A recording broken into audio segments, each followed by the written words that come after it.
Hi, welcome to the quilting section of the Henderson County Historic Courthouse Museum.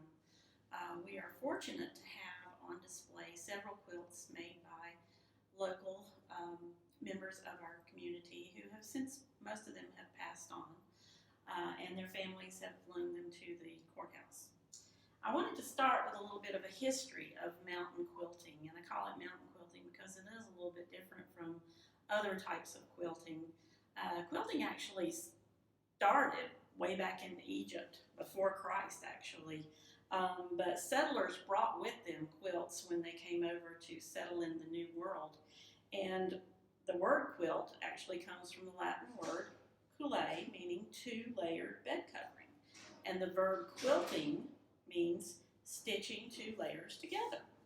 But there are three types of quilts. There's a plain and whole cloth quilt, an applique quilt, and then a pieced or patchwork quilt. Now on display here in this cabinet we see examples mostly of the patchwork quilt, and that's what was most popular for the Mountain Quilting League. This quilt is on display from the family of Ida Bagwell Livingston, and she lived from 1866 to 1957. And she was married to John Franklin Livingston, and she resided in the Hoopers Creek area. This one is on loan from Patsy Farmer Jones, who was on our board for the Historic Museum, and it was made by Bonnie Bradley in the early 1800s. So quilts can actually be something that is handed down through families. I have a quilt and a piece of a quilt that was handed down from my great-grandmother, and her name was Sally Jackson. But in the past, in the early part of America, quilts were made out of necessity to keep warm. As in the case of my great-grandmother's house, it was built by my great-grandfather, would definitely not meet code today. There were 3 rooms. It was heated with a coal stove and a wood stove in the kitchen. And so the bedrooms were always cold in the wintertime, and so they used quilts to keep warm. They also used quilts to put up over the windows to keep the cold out in the wintertime, and over the doorways. And they used quilts to divide the room, so for privacy purposes. If you have different children of different sex in the same room, then you could use the quilt to divide the rooms. So they were very functional as well as decorative.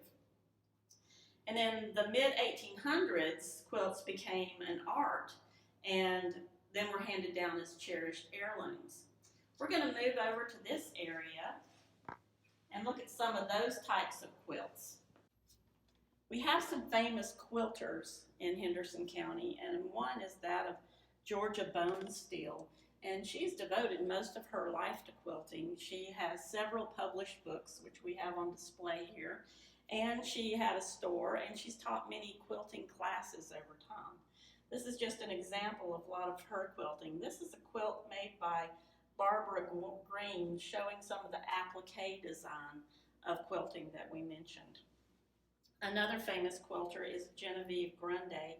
She actually made the quilt that's on display regarding in commemoration of the historic courthouse, and we'll talk about that a little bit later.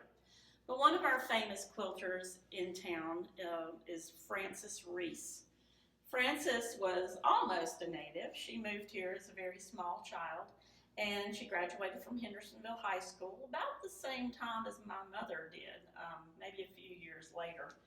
But she was married to Ted Reese, who was a well-known insurance agent in town.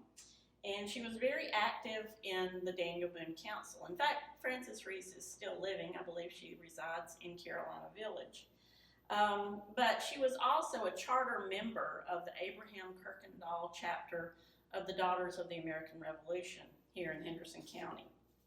She was also very active in the Genealogical Society. In fact, before computers, if you wanted to find out the genealogical information of someone in Henderson County, you would probably go see Frances Reese. So she was our computer of that day. But she loves sewing.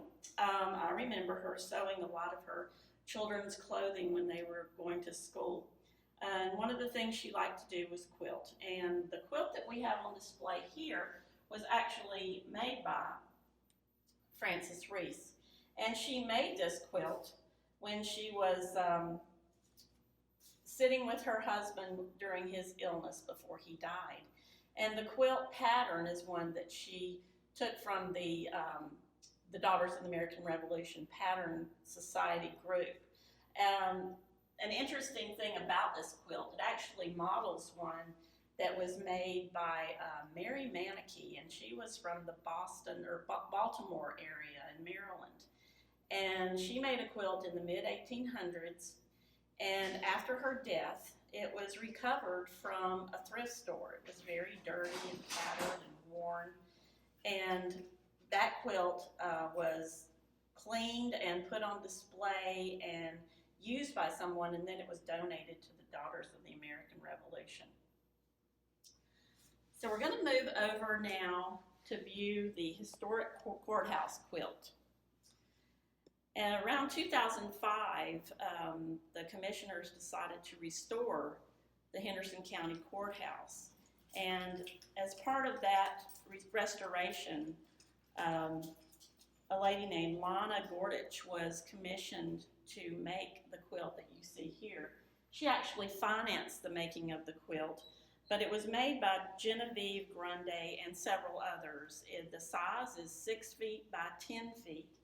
And as you can see, the very center point of the quilt is our famous Henderson County Courthouse. If you would like to see the restoration work of the courthouse, it's available on the museum website. Go to hendersoncounty.nc.gov and you can get a link to that website for the museum. As we look at the quilt and the pattern of it, the shaggy tree that is highlighted, we actually have several of those trees outside of the courthouse. This is made of all threads, and it's called thread painting. So if you saw it close up, you would see that each individual thread is shown. The background shows the mountains of western North Carolina, and of course our Carolina blue sky is featured. And if you look way up in the corner of the blue sky, you will see a biplane that is pulling a banner that is advertising our famous Apple Festival. Another feature is the black silhouette of the buildings along Main Street, because that's where the courthouse is located. And along the pattern, there are several small quilts that were made by the teachers of the My Quilt Shop. As we go through and look at the different patterns, we see a golfer, a fisherman, St. John in the wilderness, and of course, it's Henderson County, so we have to have an apple. I think that's a red delicious. One of our famous bears that you can see on Main Street that we auction off in the fall. This is the Curb Market that has been featured for many, many years. It's a famous place to go buy local crafts and vegetables. And then Johnson Farm, which is a museum that you can also visit in Henderson County. We have the Four Seasons, which we're famous for, and we definitely have 4 seasons. In fact, sometimes we have all 4 seasons in one week. We have Jump Off Rock, which is a legendary place that goes back to an Indian legend where a young Indian girl jumped off the rock because her fiance had been killed in a battle. And then we have a Pick Your Own Apple Farm, and we have Laurel Green Park.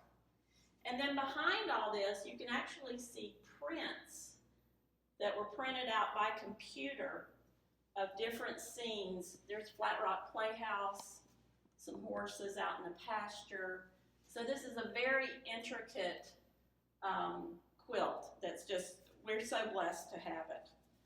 So that is our quilting display here at the Henderson County Historic Museum, and we hope that you will find a time to come by and visit us once we have reopened our doors. Thank you.